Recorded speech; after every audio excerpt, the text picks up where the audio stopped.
When we think about these big international development projects, we picture helping people, right? Building better lives, creating opportunities. But here's the big question. How do you make absolutely sure that in the process of trying to do good, you don't accidentally cause some kind of harm? To figure that out, we're going to look at a really fascinating case study from Cambodia. So, we're talking about the AIMS project, and the scale here, it's just massive. I mean, think about it. By 2027, the goal is to reach 92,000 farming families. This isn't just some small local initiative. This is a huge nationwide effort to really transform people's lives. But what does that actually look like on the ground? Well, the plan is super specific. This isn't just about growing more food, it's about growing higher value premium products that can actually get a much better price at the market. We're talking everything from specialty Khmer chicken and amazing premium rice to safe vegetables and spices. The whole idea is to connect tens of thousands of farmers directly to these better markets. Okay, so let's dig into the core mission of this whole thing. What is the AIMS project really trying to do for all these farmers? The goals are crystal clear. It's all about boosting the prosperity of small farmers by building real, profitable connections to businesses.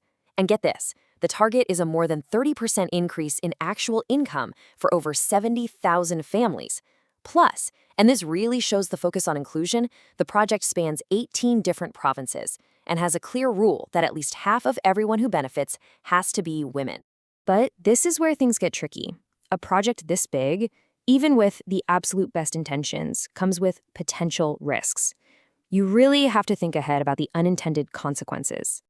For example, what happens when you start building new facilities? Sure, new chicken slaughterhouses or vegetable processing centers create jobs, but they also create waste. And without a solid plan, that could lead to water or soil pollution, which would harm the very environment that people rely on. And then, of course, there's the human element. New construction jobs, more intensive farming, all of that brings risks. We're talking about potential health and safety issues for workers if the right procedures aren't put in place from day one.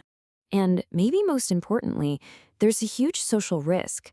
In the big push to scale everything up, it can be really easy to overlook the most vulnerable people, indigenous communities, folks without land, or the poorest households. A project that's designed to be inclusive could accidentally make things worse if it's not super careful. So the big question is, how do you manage all these dangers? So how does AIMS deal with all this? Well, they have a solution, a really comprehensive safety playbook that's designed to see these risks coming and manage them before they ever become a problem. Okay, it's officially called the Environmental, Social, and Climate Management Framework, or ESCMF for short. But just think of it as the project's conscience and its official rulebook all rolled into one. It's basically a formal system to make sure that every single thing they do actually helps people without causing any environmental, social, or climate-related harm. This whole playbook is built on three main pillars. You've got the environmental pillar, which is all about stopping pollution and using resources like water wisely. Then there's the social pillar, which focuses on protecting workers, making sure communities stay healthy, and respecting the culture and rights of everyone, especially indigenous peoples. And finally, the climate pillar, which is all about helping farmers adapt to challenges like floods and heat waves. A great plan on paper is one thing, but how does it actually work in the real world? How does this playbook get used for every single well, every processing plant, or every training program? Well, it comes down to a really clear 4-step safety check for every single little part of the project. First, every single activity gets screened to spot any potential risks.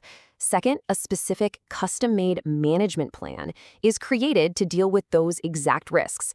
Third, that plan has to get official approval from experts before anyone can even think about starting work. And fourth, the work is constantly monitored to make sure the safety plan is being followed and, that it's actually working. And accountability is built right into the system. The project has what's called a grievance redress mechanism. It's basically a formal system that gives every single community member a voice. If anyone has a concern about anything from construction noise to feeling like they were treated unfairly, there's an official, safe way to file a complaint and make sure it gets resolved without any fear of backlash. So why does all this careful planning matter so much? What's the real-world impact of having such a detailed playbook? This part is what makes the project's commitment so powerful. They actually do a gap analysis where they compare Cambodia's own national laws with the global standards of their partner, IFAD. And for every single issue, the rule is simple. You follow whichever standard is stricter. This guarantees they aren't just meeting the minimum requirements, they're always aiming for the highest possible level of protection for both people and the planet. So ultimately, this whole framework is way more than just a set of rules for one project. It's a blueprint for how to do development the right way. It's a model that proves you can go after big economic goals while also being deeply ethical, socially inclusive, and environmentally sustainable. It's about making sure that aid is truly helpful in every sense of the word. And that really leaves us with a critical question to think about. In a world that's full of complex problems and good intentions, how do we build systems like this everywhere to make sure that every single effort we make to do good is also fundamentally an effort to do it right?